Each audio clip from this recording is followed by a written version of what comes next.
Hey, welcome to episode 6 of the Inner Work Podcast. What's up, my man Paul? Hey. And today is a change of scenery. Where are we at, Paul? This is my good buddy Charles's new podcast recording studio. It's amazing. Yeah, shout out to Charles. Such a good old dude. I just met him like 20 minutes ago, and he makes me smile.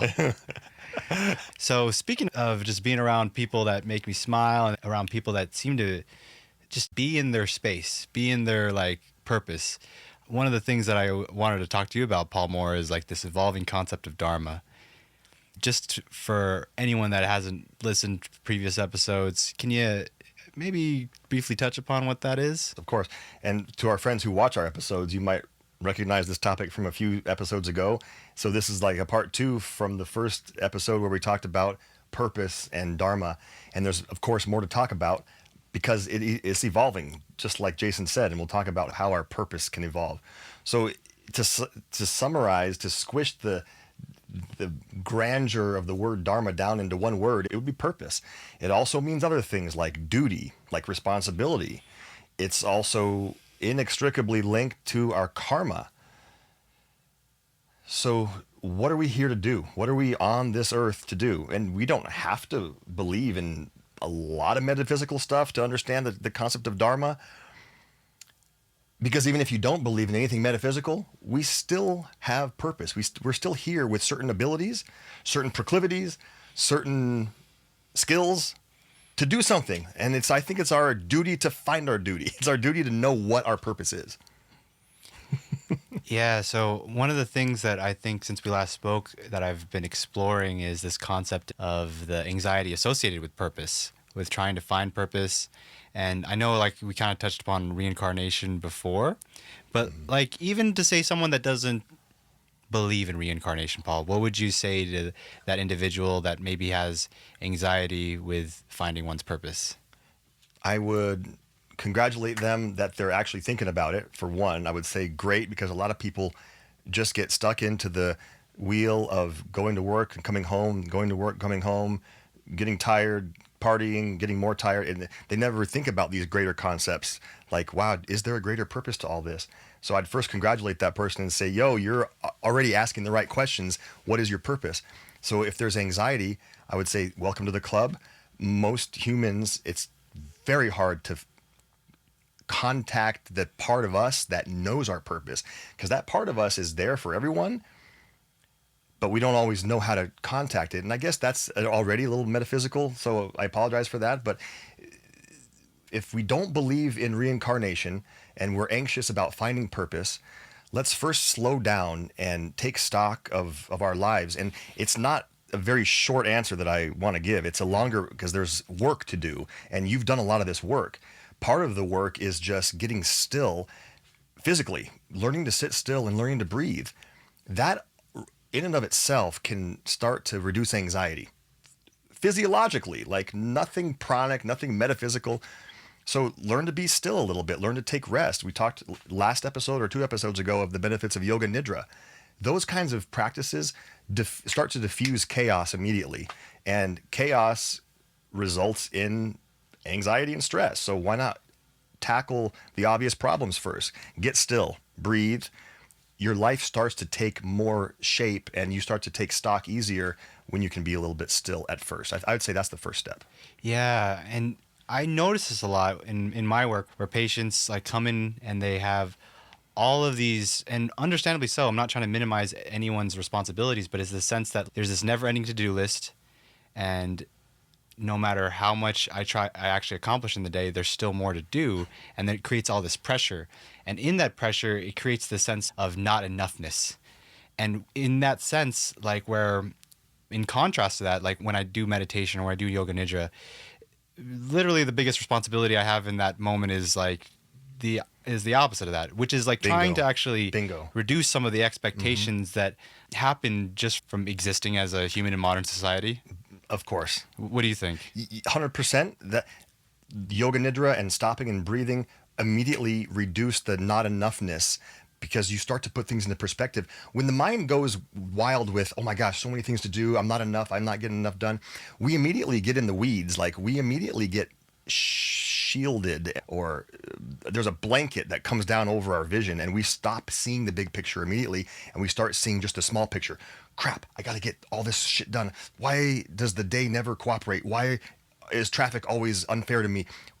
Stop, rise back up, take the blanket off from over your eyes, and take a few breaths and see, okay, immediately you realize, wait a minute, I don't have to get all messed up down in the weeds. There's a greater picture. And then something more, even more tangible and more practical, time block and write down a damn daily schedule, and just literally take a utensil and write the 5, 4, 5, 7, 2 most important things to accomplish today, and time block them.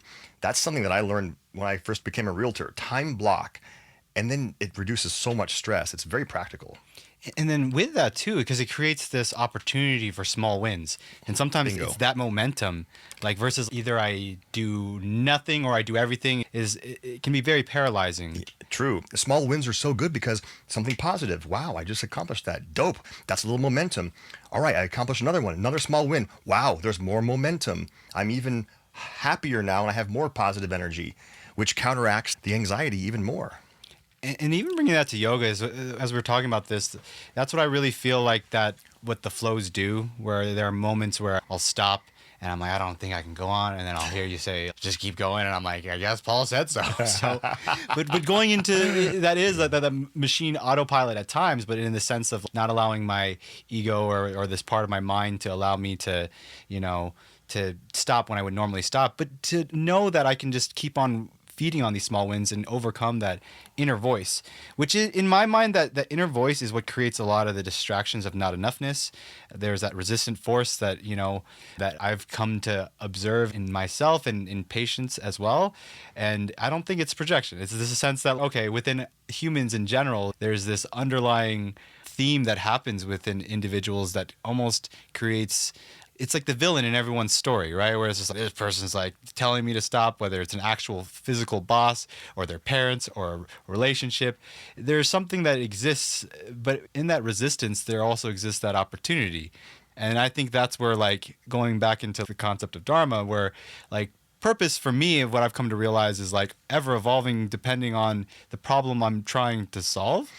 And the bigger problem that I'm trying to solve is basically, how do I achieve peace of mind? That's a noble pursuit, man. I think everyone should have that kind of underlying intention. How do I achieve a peaceful existence no matter what's going on in the external world? Because the external world is always going to change. It's always going to challenge us. It's never going to be perfectly stable. Or else, if you want that, you just can't get out of bed. You just stay in bed and everything is... And we've said this before on our podcast, the second you get out of bed and go out into the world, things are going to be challenging you, and achieving that state of mind is so important.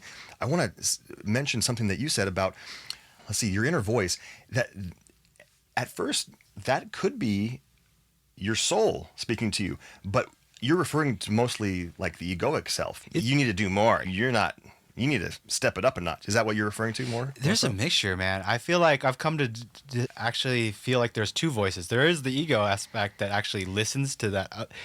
This is where it gets a little schizophrenic almost, where I'm like, there is this other voice that, and this is from more of a teaching point of what the tools kind of philosophy, which is something I've referred to in previous episodes, but it's what they refer to as part X, and they just call that just so they can give it a label. But in the bigger scheme of things, that, like, it can be referred to as the devil in mythology, but it's just this sense that not necessarily this literal demon on someone's shoulder, but there's always been some illusion in a lot of philosophy and stories that there's like this, Dr. Jekyll and Mr. Hyde, like there's this voice that maybe exists that like maybe isn't in our best interest. But going back to your question, so I used to have really hard times having the discernment of, is this my ego? Is this part X? Or is this like my shadow or my soul or my higher self? And being aware that there are all these voices, maybe, that seems like a lot of work to be able to try to even figure out who is talking, and maybe might drive one to madness. But what I've actually come to realize is that the more I sit with this and actually kind of listen to what everyone has to say, it becomes less noisy actually over time. So it's just like a busy room filled with family that everyone wants to be heard. Amazing. And then after I hear everyone out, through meditation, through a lot of time. Like it's like a lot of time spent alone, and it's not like fun or anything like that. But it's just I've come to realize that I've found more clarity and peace when I do that, and that's actually what I do during yoga practice That's now. self-work, man. That's self-care. That's accepting what's going. That's not demonizing your inner feelings and emotions and the devil inside. It's not demonizing those entities or those feelings that you have. And that's beautiful because then they can chill out. They know they're heard. That part of you that needs to flare up, flares, you let it be, and then you can see clearly. Yeah. And I feel like actually one of the tools that helped me even get to this outside of the actual tools that I'm talking about is your clarity workshop. So like I really think that sometimes there's that sense of, oh, I don't know if there is a voice within me that's actually on my side before at times, like especially when we did the when I did the first clarity workshop with you in 2023 was actually, no, that was the second time, was like right after was still in like a burnout phase. Like I had quit my job and I didn't know if I wanted to still pursue medicine anymore. And it was this sense of, okay, I need to like rediscover that voice that even actually likes me. Interesting. Thanks for sharing. Thanks for being vulnerable enough to share that. Oh yeah, man. Dude, we all you're not alone, man. You know that. Like, that voice is in everyone. It's just not, it's louder in some people and it whispers in others, but it's there.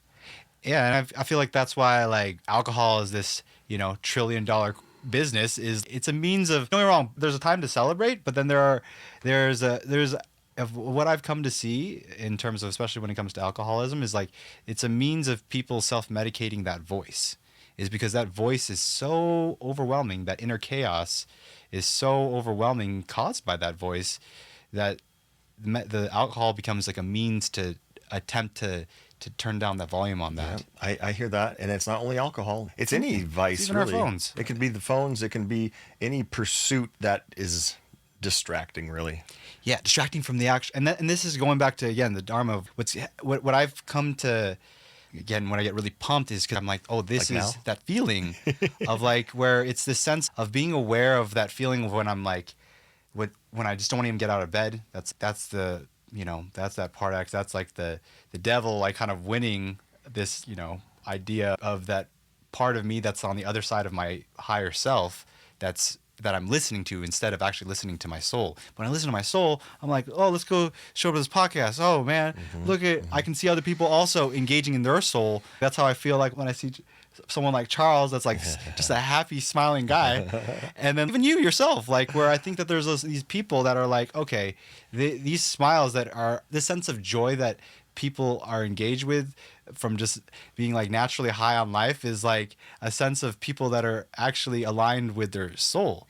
I believe that's so true. Thank you for saying that. You shared during our last episode some tricks and tips, or we both did, on just how to get up out of that rut. We talked about eating nutritious foods, getting some sun, putting our feet in grass, lots of small little things. And you probably have a lot of fail safes that you can just pull out of your tool belt when that moment in bed comes. I don't want to get out of bed. You probably have things to do. Maybe it's just breathing. Maybe it's reminding yourself of your Dharma code, for example. And in the clarity workshop, we did not only small techniques to overcome these things, but we did big exercises as well that dug deep for some deeply buried frickin' gemstones in the depths of our being, which are not the small tactics. They're the big daddy tactics, which we can talk about if we have, I think we have the time to do it. But there's small things every day you can do and bigger things. Yeah, talk about the small things, man, because the small wins, man. You got to start off small. The small wins, we said some of them. It's very simple. Breathing deeply, going outside, even if it's 190, just get some sun. Some sun is important. Roll your shoulders back and breathe deeply. Let the corners of your lungs get some oxygen. Your blood flow is better, and he's the medical doctor, but your brain works better, right? And then chemicals are flowing better. So breathe, stand up, go outside, see some friends, hang out with a friend. Dude, it's so good. Yeah. All these little tiny wins. Yeah, ask for help. That's another thing that I've come to learn to do even with the workshops. Of when I go to your workshops, I'm like, oh, this is a space where I realize that being vulnerable isn't this burden that I'm placing on other people, but it actually, especially when I hear other people being vulnerable, it creates this sense of offsetting weight liberation, from my own mental stuckness. The power of connection is so important. And when you see someone that is going through or has gone through or can relate to what you've gone through, there's an immediate connection and there's an immediate rapport, and it feels so good. It feels so good. The aloneness almost vanishes, maybe not 100%, but the aloneness reduces so much. That's why community is so important, and sharing our truths vulnerably sometimes is so important. And hanging out with friends, I need to get better about. I need to be a better friend. I want to hang out more. I want to go get coffee after Latif on Fridays. Like, he's good about that. And yeah, being a connected person in your community, I think is important. Being a recluse is not healthy. So when you say that you want to do those things, what do you feel is the barrier? Yeah, I'm with you, bro.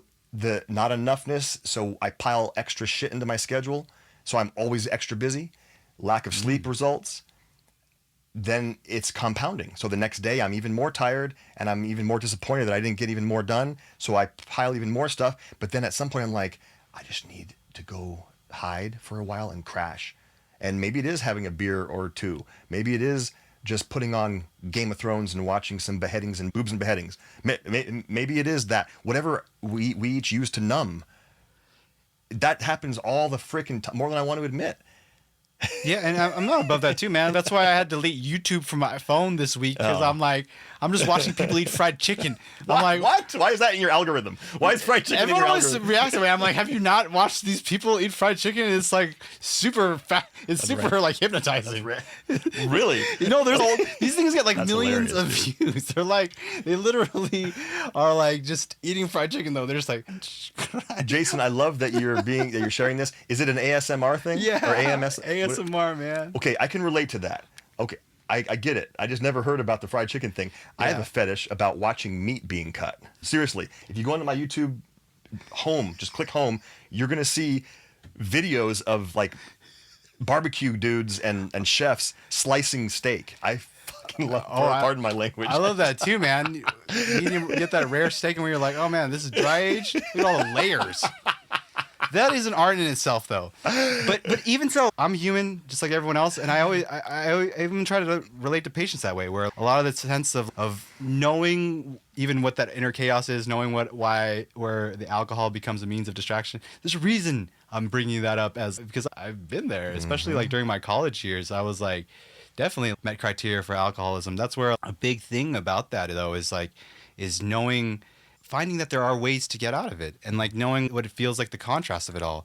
Like there's this sense of and I might have mentioned this before, but the prodigal son, where it's I have to lose myself in order to find myself. I'm not saying that's the only way to learn lessons, but there is a sense of it's when I go to the fucking abyss, when I go to the dungeon, and when I feel, oh gosh, this is the void, this is get me out of here, is when actually those are the places where I learned the lessons. It's true. Otherwise, the necessity to learn isn't there. We're not being forced. But when you're in the abyss, you don't have much of a choice. Either maybe die or change. Yeah. Let's change. Let's Yeah. grow. Is he reborn? You get that rebirth. That's what like the Shavasana, right? I feel like that's what that is Symbolic. constantly always doing throughout that practice, is we're just constantly having this opportunity to experience like rebirth. Every single time you do a yoga practice, there is that symbology of dying to your lower self. Dying is a harsh word, but we should be dying to our lower self sometimes, because it's not all we are. Our lower self being our emotions, our physical bodies even. It's not who we are, in my opinion, because I believe that we're a soul, that we temporarily have a physical body and a lower nature. Yeah, and I think that going into that concept too, going into Dharma again, like where I used to feel that it had to be really defined to like I needed to accomplish like this specific recipe in order to be happy. But I've come to open it up more of like simply just where it's less of an outcome and more of this sense of a process. So the process of cutting meat, man. No, I mean, but No, that's very appropriate. I didn't mean to interrupt you. Go. oh no, go ahead. It's not a goal, right? It's a process, meaning it's your life. It's between your birth and death. That is the goal, is how do you live that from the time you're born until the time this physical body expires. Yeah, so you already see it this way then, huh? Because so can you explain to me about like where how sometimes it can be maybe is that a Western do you think concept of needing this actual outcome associated with the concept of Dharma? Yes. Yes, of course. We're very material, and that applies. We want to achieve something. We want to have a diploma. We want to have a gold medal. We want to have something that proves we are badass. You don't necessarily need the thing. It could be just a way you've lived. And who can judge that? Well, that's the thing. No one needs to, but we want that. We want to be judged. We secretly do. We want to be recognized. We want to be accoladed, if that's even a word. But it's not necessarily achieving something. And that's another concept about Dharma that we should mention, is that our purpose is usually not a specific job or a specific accomplishment. It's not that. You obviously will have jobs, you will obviously accomplish things, but Dharma relates to the intention behind it. What is the underlying, what is your underlying, yeah, intention is a good word. Like, why are you doing it? And that's the subtle and more powerful reason behind being a school teacher, being a medical doctor. There are plenty of great medical Being a doctors that don't. teacher. Being a teacher, there are plenty of great teachers, great doctors who don't have an inner purpose, and they're still good. It's just it's a little bit more empty that way, and I don't think you affect as many people. But And I think that's actually what leads to burnout. I think that purpose gets lost. Like everyone that goes into medical school writes a mission, a letter of intention of why they're doing what they're doing, but I don't know if many people can actually authentically look back at that letter and say that's still their reason why they're doing what they're doing, or what they feel like they're doing why they're doing what they're doing. But for me, I feel like it's still like what I wrote was like I was always inspired by Spider-Man. Like, this great power comes great responsibility. But even nice. that created a lot of pressure of needing to be a superhero, needing to save anyone. But that's still ego, in my opinion, even if it was from a good intention. But because I bring that up, because it has this sense of like that there needs to be an outcome that I can somehow control. But don't get me wrong. There's idea of like me showing up and trying to put what I know and to apply in terms of trying to help someone have a favorable outcome. But it's the idea of like, no matter what the outcome is, like I'm just showing up and for the process, showing up as I am and sharing what I know without any expectation of any outcome. It's essentially it's essentially what got me through. So I might have mentioned this before, but I actually had to repeat a whole year of medical school. So I almost dropped out of medical school. Almost got a better way to phrase it. I almost got kicked out of medical school. So did I ever tell you this? But so like I during my second year, like I finished it. Like there was only a couple months left. We were gonna move on to rotations, and then I got a letter, and I was like, oh okay. Because I knew I had to repeat one of the classes, but then they basically told me I had to repeat the whole year. They were like, oh, we don't think you're going to be able to pass your boards. And I was like, oh my God. More of that financial kind of, oh my gosh, this is like another year of this hell and another like huge bill, and like the kind of the shame of, oh man, I have to like do that. All of my friends are moving on and I'm getting left behind. But anyways, with the lesson to be learned in that whole scenario was like, fuck the outcome, just focus on the process.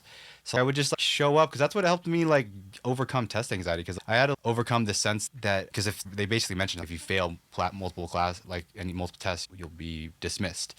And I was like, oh shit. So this is definitely like that sitting on the ledge kind of moment, okay. These moments. But I'm like, if I just think about then I'm like, it's paralyzing. But if I focus on I'm going to just show up and be 100% of who I am in this process, and not think about getting 100% initially of the grade, then it just became, that's what fueled my fire. That's an amazing practice, and one of the hardest things, and that's vairagya. That's non-attachment. You are in the moment, just doing what needs to be done right now, not thinking about the crazy idea that you might not pass your boards, or you might get dismissed from medical school, because that can be debilitating for many people.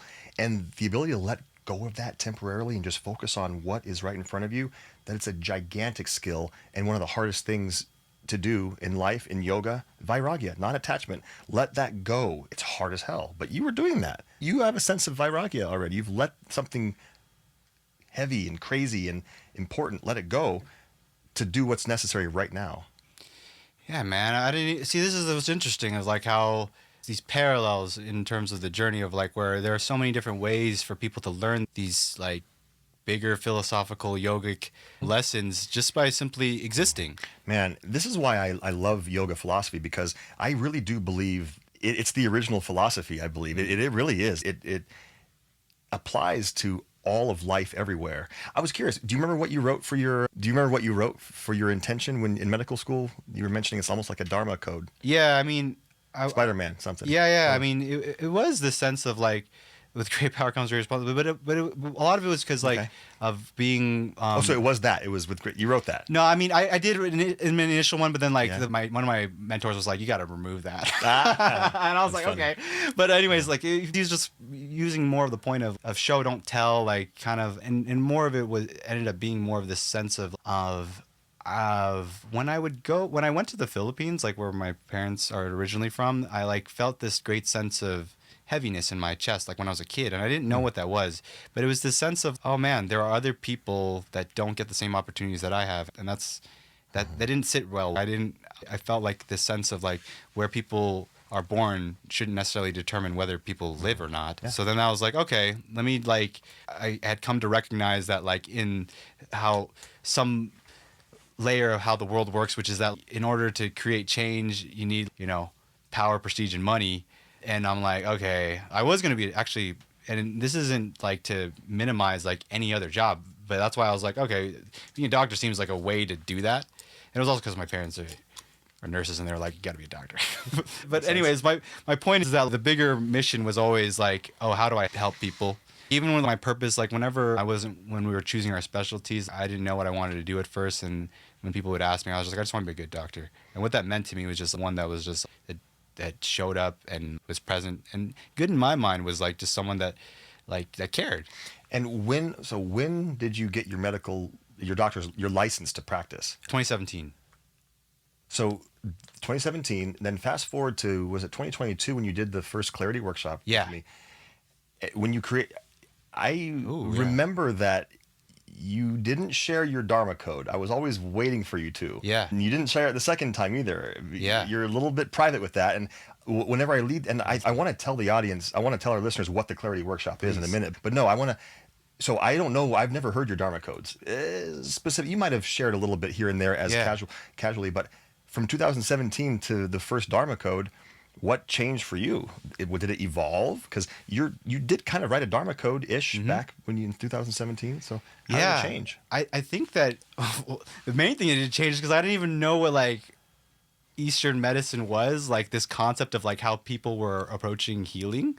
Like holistic was kind of like what they would label some things that I was like, oh, that's all just woo, kind of like non-evidence based. But anyways, what evolved for me was realizing like, well, shit, this was like during the pandemic. I like lived through the pandemic, and we all lived through the pandemic. But anyone that's watching this, but it's this when I practiced through the pandemic, and that's when I was like, oh, everyone's just figuring this shit out as we go. Like this whole concept of evidence-based medicine, don't get me wrong, it has its purpose, but we're all figuring the shit up as we go. So who's to say that any of this stuff doesn't have validity? It just means that it hasn't been researched in that, there hasn't been any enough objective studies to prove that it By helps. mainstream researchers, it's been researched from yogis from millennia. And it shows. It's like the idea of the recipe stays present because it has meaningful utility. It's just the idea of where people continue to pass on good stories because they're good stories. But anyways,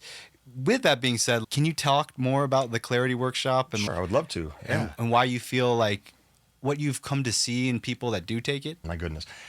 Yes, I'm so grateful to talk about it. The Clarity Workshop is a course that I developed, and I named the Clarity Workshop because it's all about seeing your life without that blanket over your face, like we were talking earlier. A lot of times when we want to hide or when we want to numb, we pull the proverbial, sheets over we stick our head in the sand and such. I should probably talk into the mic, shouldn't I? So the Clarity Workshop is largely based on the Four Desires. And the Four Desires is a book, it's a training, it's a workbook by Rod Stryker, who founded Para Yoga. And I've studied with Rod Stryker and Para Yoga since 2014. And I took a lot of training with Rod to learn how to teach the Four Desires process. And he's the author of the book, and the book is here, it's The Four Desires by Rod Stryker. So I trained with him personally to learn how to teach the methods in here. And I stay true to the process in the Clarity Workshop. I also add other things and modify a couple of things with full disclosure, of course. But I pull largely from the process of the Four Desires. And the Four Desires is an ancient concept that's taught in the Vedas and the ancient philosophy of Indian culture. And that relates to the soul's intention. So it upholds the idea that our soul is eternal and that we have a series of physical lives. And these bodies are one of our many lives. And each time we do experience a body for 60, 70, 90, 100 years, there are four main categories or intentions that we hope to fulfill. There are four main, call them desires, call them intentions of the soul. And if you're honoring all four in your life at a relatively mindful level, we'll have a good life. And the four desires, if you will, are first, your basic needs. We got to take care of our basic needs. Second, we need to have a sense of purpose to have a good, fulfilled life, a sense of direction, sense of purpose. And we need to have play. We need to have some enjoyment, some fun, some, happiness and joy. That has to be there a little bit, a lot of it for some of us. And then we need some kind of spiritual connection. And that one, some people don't think that's important, but this teaching says it is very important. We need to have connection to something greater than ourselves.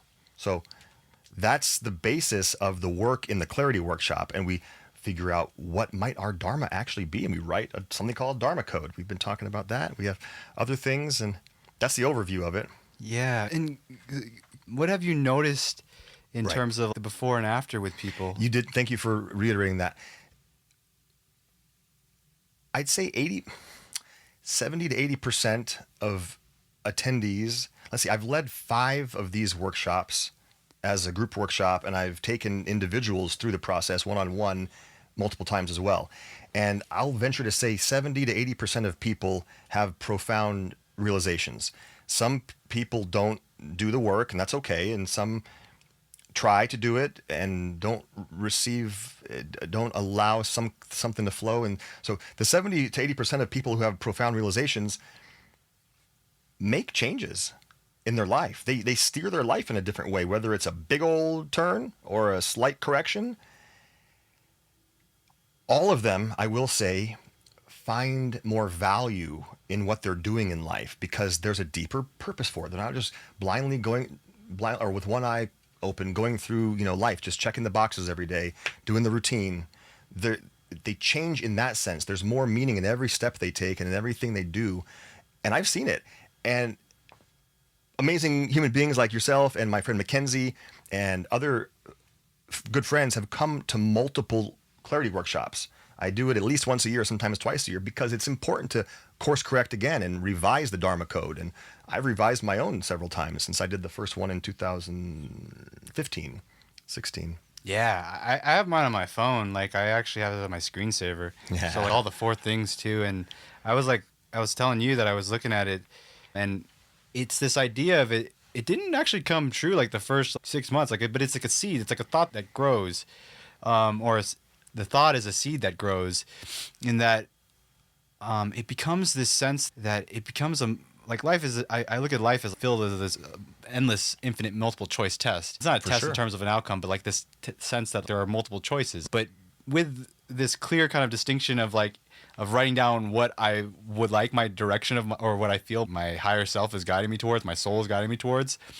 Like, it becomes this thing of, let me choose. Like, I literally have a thing that's, I want financial freedom so I can basically do cool shit. But what I wrote down was so I can learn. So I can learn that the financial freedom is just a means for me to connect with other people, because I recognize the game of it all, which is that I can't just, I would not love, but there are people that can sit in a forest and just financially not have any financially liberated in that form.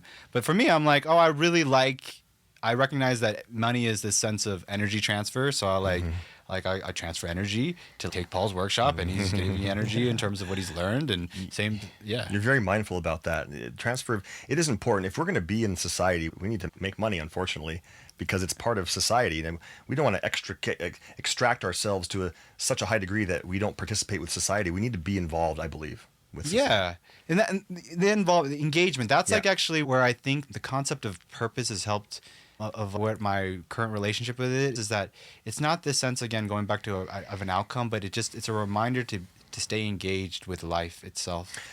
I love that. Staying engaged with, when I teach these concepts in settings where it's not yogic, because I love doing that. I love going into companies. I have a few corporate clients who want me to do breath work or yoga philosophy. I can't use the words artha, dharma, kama. I can't use no one knows what that means. So that's brilliant that you said, you just described how I describe dharma to people that are not yogic at all. It's participation in life. Is that how you said it? It's engagement. It's participating. As opposed to either feeling aloof, feeling like you're better than everybody else, or you're not worthy of connecting with everybody else. It's engaging, interacting.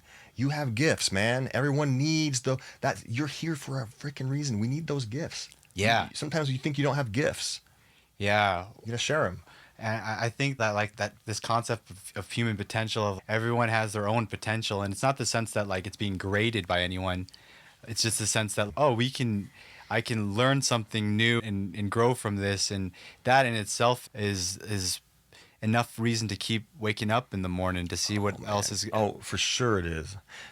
We're probably nearing the end of our discussion, but I want to talk about some more details of this, because we've teased it a lot. And that's your current Dharma code, financial freedom bit? Oh, my current Dharma code is. I thought that's what okay. Is like to learn to build bridges, like in the healing continuum. I was very particular in like this concept of the healing continuum, because I recognize that it's not this linear point, and it's not an end point. It's just, it never ends. Like, it's the sense of no matter how old or young someone is, there's this sense that there is work to be done, and not work in the sense of, again, I need to do this so this can happen. It's more of recognizing that in order to be engaged in the world, it takes effort. It does. And it takes discipline. And discipline not in the sense of like being forced, but for it's a sense that it helps create this life force of engagement. But these are all, I can be like esoteric woo blah blah blah, but what I really want to say is like my what I feel like my purpose now is just meeting other people and finding ways to kind of create this sense of community within, and what I wrote is like wholeness, but wholeness is like healing, like the Latin word derivative of healing, I believe, is like wholeness, but something like that. But anyways, my point is that it's this sense of there's this big disconnect that I recognized within myself when I was going through like cycles of the abyss, where there's like, I can work on my body, I can work on my mind, but there's the sense of disconnect with my spirit at times. And it's when I have all three aligned with my body, mind, and my spirit, and that's what happens when I'm like connecting with other people. That's where I realized, I was like, oh, the spirit isn't healed independently. There is work to be done independently, but it thrives in community with other people. I believe that's true as well. Yeah, man. But thanks for asking. Of course. Thank you for sharing that. And to our viewers, the work we do in the Clarity Workshop regarding this Dharma specifically is we come up with something called a Dharma Code. And the Dharma Code is a statement of your soul's intention on earth. And it is your Dharma. It is your purpose. But it's not specific things that we accomplish. It's not the specifics of it. It's rather the sense of why you're doing it and what your intention is. And more so than all that, it's how it's a set of instructions on how you respond to any situation, on how you respond. When things get tough, how do you respond? When things are going great, how do you respond? When you're feeling humdrum, so-so, melancholy, how do you respond? And when you learn to use your Dharma code as a personal mantra, you start to live how you choose to live, rather than how society or family or job has dictated, or seemingly so dictated, how to live. We take control of the reins and we start to steer, because we're planting this dharmic code seed every day, preferably multiple times a day.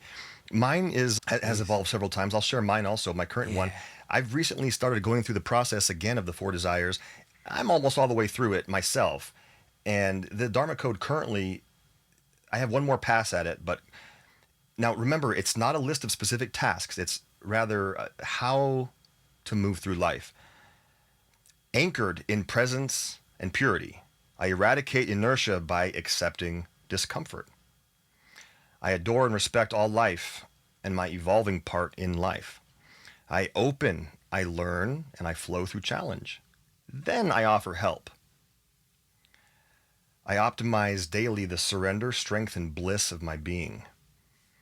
And when I say this to myself, this doesn't give me specific accomplishment items to do, to achieve, but it reminds me of why the hell I'm doing it.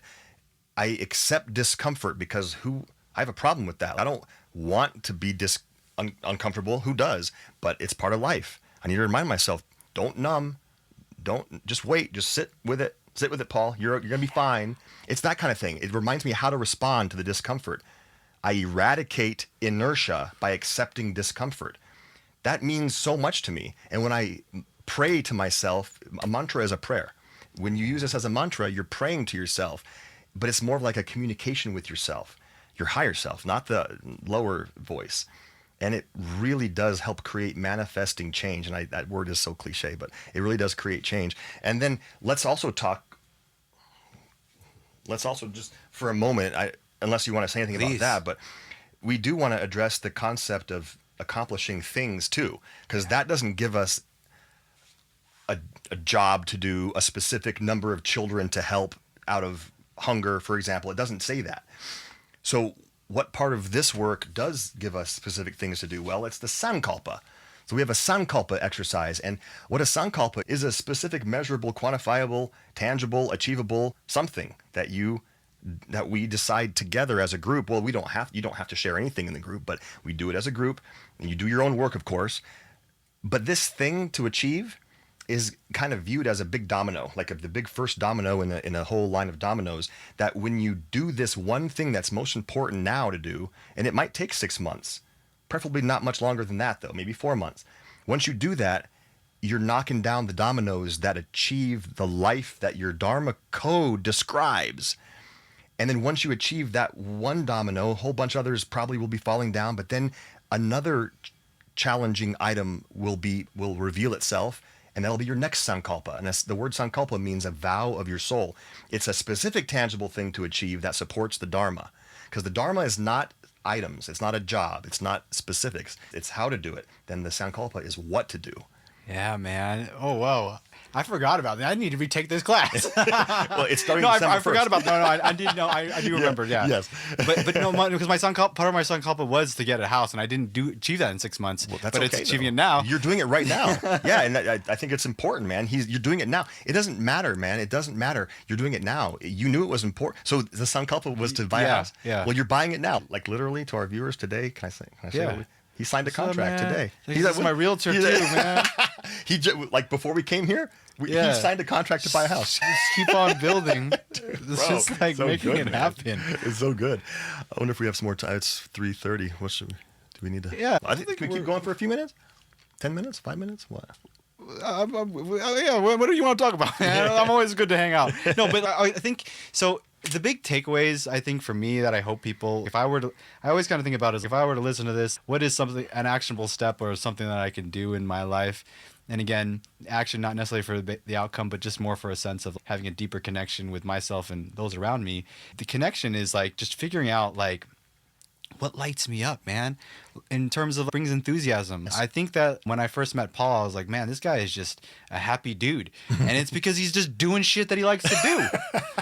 Go figure, right? Yes. But he works really hard to do it. That's the thing that I realized as Paul is like a realtor, where I was like, man, Paul, like he brings his like the intensity that he has in yoga. That's like he applies that same intensity because he loves what he does in terms of his realty. Like he'll break some shit down. He's look at that wall, look how it's being built, and I'm like, I see that, man. It makes me appreciate those little details, which is like even this is what I've come to realize for me of what lights me up is like even though I love seeing people have passions.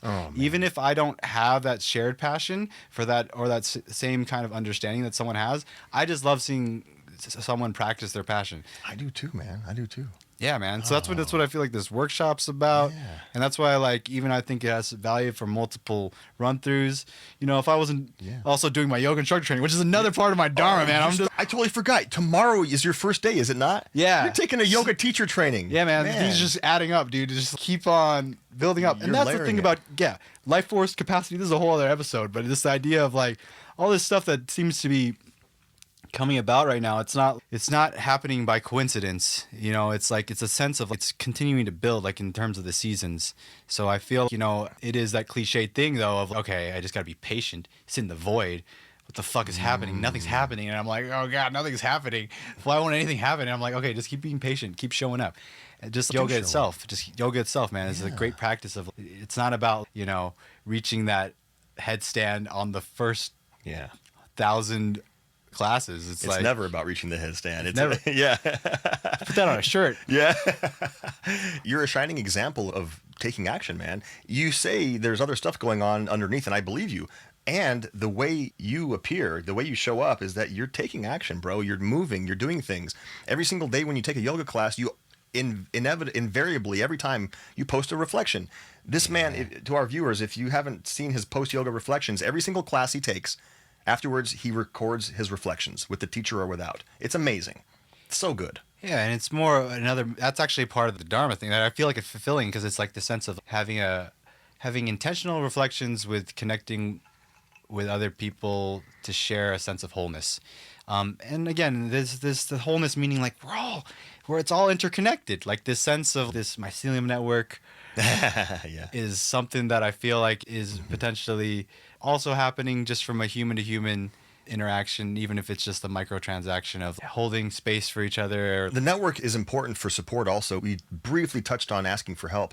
Yeah. That is important. We need our support structure. And when we start the men's group that we keep talking about, I think Jason's going to spearhead this. That's what the house is for, man. Yeah, we're going to have a men's group. Build it. I think it's important.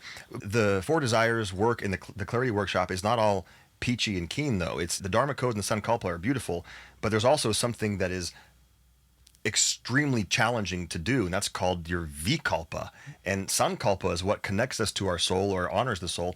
But we all have these Vikalpas also, things that separate us from our soul's intention. And that might be it's not more powerful than your Dharma code, but it is right up there with knowing your Dharma. Because if we don't know what prevents us and what blocks us from achieving the life that our soul wants us to, we're not going to do it. We're not going to achieve it. Something usually unconscious is always going to rear its ugly head. And the work of discovering why we self-sabotage is so important. And that's a thing, man. I mean, we've touched on other types of depression and negativity and sticking our head in the sand. Well, this exercise called the Vikalpa exercise attacks the heart of dysfunction. It attacks it. It goes right to the core of it, not the symptoms of it. Because a lot of times our dysfunction has symptoms and we think those are the things to cure. And of course we do need to address the symptoms, but if you don't address why the symptoms are happening, it's going to keep happening. And the Vikalpa exercise is understanding what in our subconscious usually is rearing its ugly head and preventing us from achieving something great. Yeah, that one was like going into the abyss, like really Yes. digging. I'm intentionally going into the darkness. Otherwise, you're just ignoring it. You're ignoring the elephant. And it festers. What you ignore persists. What you Yeah. resist persists. Yeah, that's where I think, and it's a beautiful practice to do that in a safe space where everyone's, and I can see people getting emotional, which is, it's not the sense of, oh yeah, I'm glad that person's crying. It's more of, okay, this is normal. It is normal. And again, no one has to share with the group what they're going through or what they're figuring out. It usually helps if you do, but realizing this for yourself is the most important thing. And that's one of the biggest parts of this work, the Vikalpa, so you can know how to overcome it. Yeah, I feel like this is a great commercial for this. The only thing I have to gain from this is just the hope that people will find more peace. It's true. And then we're all going to have a more peaceful Las Vegas, a more peaceful world at some point. It's a slow process, but this is how we change the world, bro. It's by doing Yeah. it ourselves. Yeah. And then Yeah. other people will do it, hopefully. And Yeah. yeah. And then other people will start podcasts in Charles' house. as Yes. well. Charles, and we'll post his price sheet and everything. And Yeah, Charles is the man, dude. This is a great space. oh, man. Thank you, Paul. Yeah, This is another it's an example honor. of Paul just like knowing people and being the shining light of this Sherpaing people along together on this Oh, journey. I love it. But you're right there, man. We're, as you said, we're colleagues, man. I love this. We're Oh, journeying man. together. We're journeying, and we're bringing you guys along, and my man Charles behind the Charles camera. is hella. We're all walking the path. We're all doing it. Yeah, we're all walking each other home. It's a Rumi or Ram Dass quote. We're all I walking love each that. other home. Yeah, well, thanks, Paul, for Thank doing you, this. man. Thanks, Charles, for hosting us, man. This It's always is a pleasure. fun. We could talk for 4 more hours. Yeah. That was the introduction. Now let's start. Testing. This is just all a test. Yeah, it is. All right. Well, thank you. Namaste, everyone. Namaste.